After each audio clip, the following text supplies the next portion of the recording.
എന്റെ ഇപ്പോ 2000 രൂപ എടുക്കാനില്ല. പിന്നെ എന്താ ഉണ്ട്? നുള്ളിപ്പെറുക്കി അവർ 500 രൂപ കാണും. എന്റെ പട്ടിക്ക് വേണം.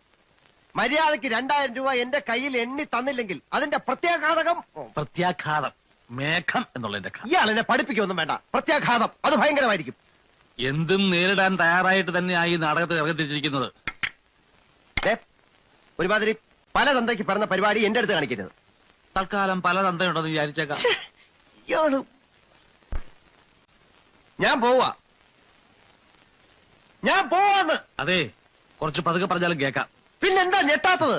സാധാരണ ഇത്ര നിസ്സാര കാര്യങ്ങൾക്ക് ഞാൻ ഞെട്ടാറില്ല. ഓഹോ, പിന്നെ ഞാൻ അങ്ങനെ വെറുതെ പോകുന്നൊന്നും വിചാരിക്കണ്ട. ഈ വിവരം മുഴുവൻ ആ മൂപ്പിലാനെ കണ്ട് ധരിപ്പിച്ചിട്ടാ ഞാൻ പോവും. ഒരു ചാൻസ് കൂടെ തരാം. 250 250 ഉറപ്പിക്കുന്നോ? രണ്ടുപേരോടും കൂടെ ചോദിക്കുന്നത്. എടോ, തനിക്ക് നാണമില്ലേടോ? ഇല്ല. ആ എന്റെ